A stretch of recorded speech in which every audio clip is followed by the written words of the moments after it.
Bonjour à toutes et à tous.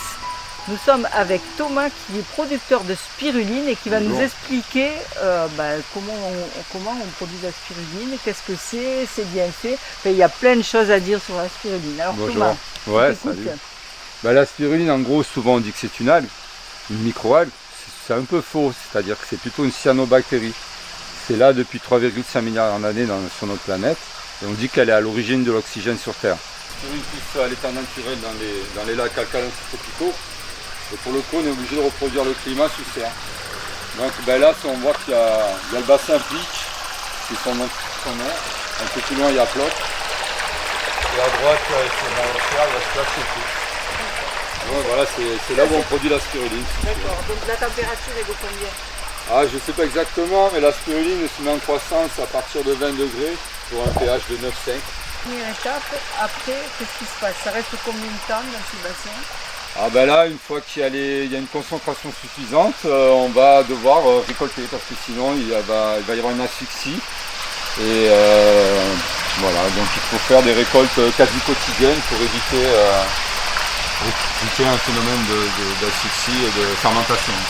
La spiruline, c'est plein de petits points, ça fait 0,2 mm. Hein. On ne voit pas à l'œil nu. Hein. Ah ouais, c'est comme ça, on dirait que c'est de l'eau verte. Hein. C'est de l'eau verte, mais il y a des milliards et des milliards de spiruline. Ça fait 0,2 mm. Ah, j'y suis pas encore, arrête. Allez. Et la spiruline, au petit matin, elle remonte. Elle va chercher la lumière, c'est ça qui me produit une crème. Là, tout ça, normalement, tu viens le matin, je fais ça, c'est translucide. Ah ouais. Tout est remonté. D'accord. Il n'y a que de la crème. Et donc, mon intérêt, c'est de récupérer un maximum de crème, environ 20% du volume, et laisser le fond si tu veux. Et là, qu'est-ce que je suis en train de faire? J'essaie de rentrer un maximum de crème, même s'il n'y en a pas beaucoup, tu sens. On n'est pas le matin. Là, je leste.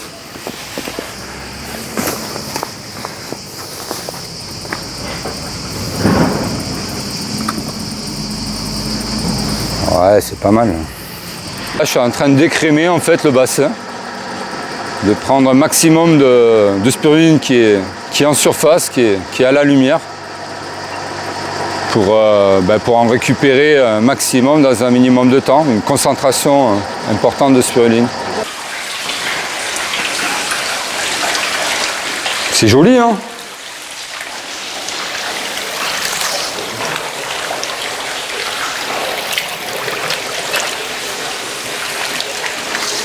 C'est marrant qu'après on est en train de décomprimer alors que c'est si crème. Ah oui, mais il faut des milliards de spiruline pour faire des comprimés. C'est pour ça que c'est beaucoup de boulot. Ça fait 0,2 mm. Imagine pour faire 500 grammes de spiruline. Pour faire 500 comprimés. Tu fais ça combien de temps le matin? Chaque fois? Ouais, ça peut prendre 6 heures. 6 heures? Ouais, 6 heures. Oui, sur plusieurs bassins. Hein. C'est-à-dire que je récolte 2-3 bassins par jour. Donc effectivement, c'est un... Enfin, entre le pompage, la filtration et le pressage de la biomasse et de passer ta spiruline dans un poussoir qui te permet d'avoir des spaghettis, il faut bien 6 heures. Puis après, si c'est une grosse récolte, il faut autant en séchage parce qu'on sèche à 38 degrés. Donc c'est séchage à très basse température. Du coup, ça fait... ça nous ramène une fois séché à quelque chose comme 18h, 19h.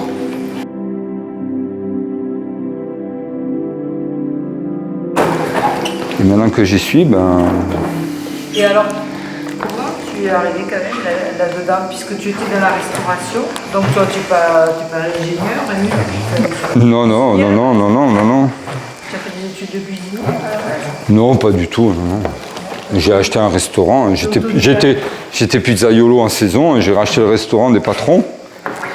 Après j'en ai racheté un autre dans le même secteur et... Non, puis là j'ai fait des formations au sein de CFPP à Hyères, tu sais, c'est un lycée agricole qui propose la formation en spiruline, de production spiruline, producteur de spiruline. Donc j'ai fait ces formations-là, puis des stages chez des producteurs avec l'aide de la Fédération des spiruliniers de France.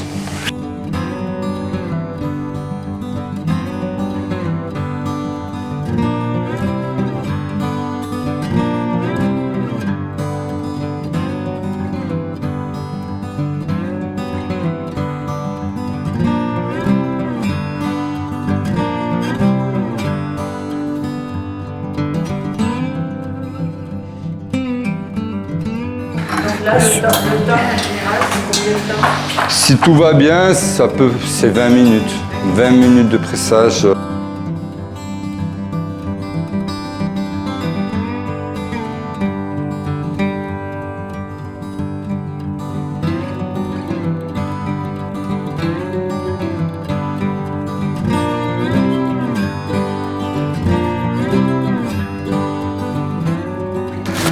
Prêt à être mise en forme. Ben là, il n'y a qu'un sac, on pouvait en mettre 2. C'est bon. Et là, ça devrait être pas mal. Hein. Voilà. Ah oui, au toucher, on est bien là. On est sur une belle pâte. Hein. Voilà, là, il y a... Là, c'est une pâte... Je pense qu'il va y avoir un nectar nutritionnel qui va apparaître sous mes yeux.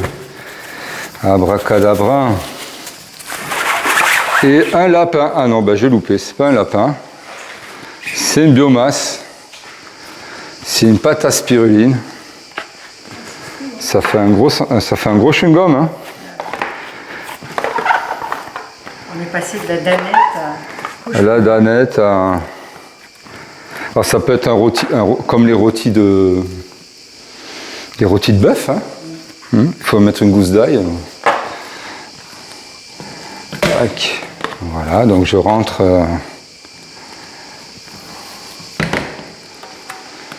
Voilà, là c'est.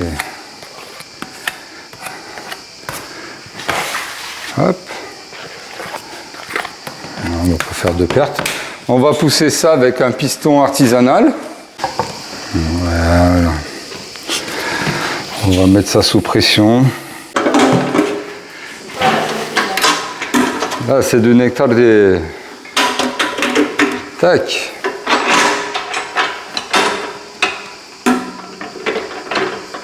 Hop.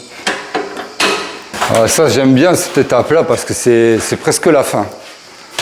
On va pas journée, c'est le début de la pause. Au début, je commence par France Culture, après je mets FIP World. Et là, cette étape-là, je suis à FIP Electro. Voilà, donc je vais descendre tranquillement le piston. Donc il va sortir de la spiruline, là, sous forme de brindis, sous forme de spaghetti. Alors ça, c'est magique, hein. De partir d'un bassin, de se retrouver avec ces merveilleux spaghettis. Voilà, c'est comme ça qu'on va... Voilà, faut que ça soit assez homogène. C'est une belle clé de séchage. Hein. Alors ça, c'était présent à l'exposition universelle de Milan, comme l'aliment du futur. Sur le pavillon français, on a été invités, nous les spiruliniers, à présenter... Presque une toile. Ah oui, regardez, je suis un artiste, des spaghettis di spirulina, l'artiste. Thomas Level à la spiruline croque la vie. Tu veux essayer? Tu veux faire des spaghettis? Ah, c'est tout con, il faut que tu pousses là et que tu... Est-ce que tu fais de la musique, toi? Parce qu'il faut en même temps pousser et en même temps déplacer. Et si tu pousses trop vite, tu vas faire un pâté. Ouais, ça j'ai compris. Allez, je t'en amène une. Alors, on a un nouvel apprenti, là, HTV. Ouais. Je tourne. Ouais, comme ça, et puis voilà. Ah, ça sort, il faut se déplacer. Là, tu as fait un pâté. C'est pas facile, hein, c'est un métier. Hein. Ah oui, mais attends, il ne faut pas tourner là. Non, il faut tourner. Tu fais comme ça? Ouais, mais il faut que tu bouges, sinon regarde. Non, mais attends, j'arrête ce système déjà là. C'est un carnage. Tu vas faire un bêtisier, non? Non, ben ça séchera pas. Hein. On va le C'est pas grave. Hein. Bon, ben, félicitations, c'est déjà pas mal. Hein. Mais c'est vrai que c'est une œuvre contemporaine. Moi, je fais des œuvres un peu plus... Moi, je fais du relief. Toi, tu fais du relief, voilà. Tu mets de la matière. Tu plains pas le produit, hein.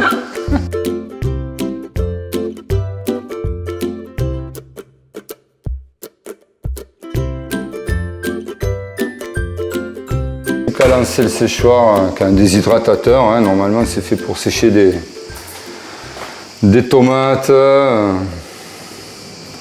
des figues, du raisin. Voilà, nous on a modifié les clés pour qu'on puisse faire uniquement de la spiruline. Combien de temps là tu... Là il y a 39 degrés, on a fait une petite récolte, hein. On va faire, ça va mettre à peu près 4 heures. 4 heures, ça a été bien pressé, bien égoutté, donc ça va être peut-être un peu plus rapide, mais il faut compter 4 heures. Si vraiment il y a une grosse quantité de spiruline dans le séchoir, on passera à 6. Chacun a son petit témoignage et il prend la spiruline pour... Bon, après c'est un aliment complet, donc tu peux là, effectivement avoir... on prend pour des allergies par exemple, ça enlève certaines allergies, tu vois, ouais, voilà, ça renforce et ça... C'est antiviral, c'est antioxydant, donc forcément ça renforce. Ouais. Voilà, tu vois, regarde, au bout de 4-5 heures, là, je pense que c'est pas mal. Hein. Les spaghettis, ils commencent à... se sont transformés en brindilles, ça saute là. Tac, tac, ça colle plus à l'inox, à la grille de mes clés de séchage. Ah, ça, c'est un moment que j'apprécie beaucoup. Hein. Ça se descend tout seul. C'est un vrai bonheur. Hein. Voilà comment on fait des brindilles. C'est tout couillon. Hein. Après 4 heures de séchage, on arrive à avoir des super brindilles. Alors ça, on peut le consommer comme ça, ou l'intégrer dans nos jus de fruits, parsemer ses crudités, ses salades, un petit yaourt ou une compote de fruits. Associé dans un jus de citron, c'est génial, là, ça fait de la vitamine C. Là, le matin, là... Oh là là, putain. Voilà, super, hein. Super brindilles, regarde ça. Et là, tu as 1 mois et demi de consommation, là, il y en a beaucoup, hein. Là, si tu prends une cuillère à café, là, tu es tranquille, hein. Tu es presque 2 mois même, hein. Voilà, les brindilles de spiruline. Là, voilà, ça attend un retour d'analyse pour être conditionné. Une fois qu'on a un retour d'analyse, ça paraît pas, il y a une bonne trentaine de kilos là. Hein. Une fois qu'il y a un retour d'analyse, on pourra conditionner et mettre sur le marché. Voilà. Ouais, l'idée de mettre de la spiruline avec, de mettre de la vitamine C avec la spiruline, ça permet de fixer le fer dans l'organisme. Ça aide à fixer le fer. Effectivement, dans la spiruline, il y a des traces de vitamine C, mais c'est infime. Donc l'idée de consommer la spiruline avec une source de vitamine C, notamment par rapport aux anémies ou alors liées à des activités physiques intenses où on puise vachement dans le fer. L'association vitamine C, une bonne qualité de vitamine C avec la spiruline, ça peut être un très bon cocktail. Et ça alors tu le vends combien? Ça c'est 16 €, c'est de la spiruline en brindille. C'est 100% et là, on en a, si on achète ça, là, ça a 33 jours si tu es sur une convention de 3 grammes jour. Oui, les nutritionnistes considèrent que c'est le plus efficace, c'est de faire des cures de 2-3 mois, 2-3 cures à l'année. Ça, c'est très judicieux. Ouais, renforcer le système immunitaire. Ou alors, si on a des carences ponctuelles, notamment on parlait de fer, une fatigue passagère, ça permet de rebooster l'organisme. Après, je mélange aussi un mélange d'oméga 3, c'est-à-dire des graines de lin, des graines de chanvre, des graines de courge et du cerneau de noix. Ça, c'est un mix sympa en oméga 3 qu'on peut utiliser dans nos crudités, nos salades. Voilà, c'est un mélange. Alors, c'est pas mal parce que c'est un mélange qui est broyé, qui est meulé à la pierre. Donc, ce qui permet d'avoir du lin écrasé qui est plus facilement assimilable par l'organisme. Ah oui. C'est un mix oméga 3, là, c'est très sympa hein, pour utiliser sur nos salades, nos crudités. Après, il y a les comprimés, les fameux comprimés, utilisés plutôt sur les consommateurs qui n'aiment pas la spiruline en brindille, ou beaucoup de sportifs utilisent les comprimés, ou des gens pressés, prend pas 30 ans. Quelqu'un qui est en randonnée, par exemple, c'est peut-être plus facile d'avoir des comprimés dans son sac Ah oui. que des brindilles qu'il faut mélanger avec Mais un verre on voit le d'eau. résultat quand on est en randonnée, on voit le résultat tout de suite. Tout de suite, non, c'est pas un dopant speed, c'est-à-dire que ça va agir au bout d'une grosse semaine de consommation. On va sentir les bénéfices au bout d'une grosse semaine de conso. C'est pas un coup de... Et là, tu me disais que au début du Covid, tu as eu pas mal de personnel hospitalier qui sont... Ouais, il y a eu une demande d'infirmières, effectivement, qu'on préférait a priori, il y a eu des très bons résultats, c'est-à-dire que des gens qui ont consommé l'aspirine, mais peut-être c'est le hasard, il y a des gens qui ont consommé l'aspirine, qui n'ont pas chopé le Covid dans les services hospitaliers, notamment des infirmières qui travaillaient dans la section sur le Covid. Il y a eu des bonnes résistances au niveau des infirmiers, du système hospitalier qui en avaient consommé. Ouais, ça a été... Bon, il y a des très bons résultats, c'est des anecdotes, je ne vous donne pas des sources scientifiques, c'est des retours de consommateurs.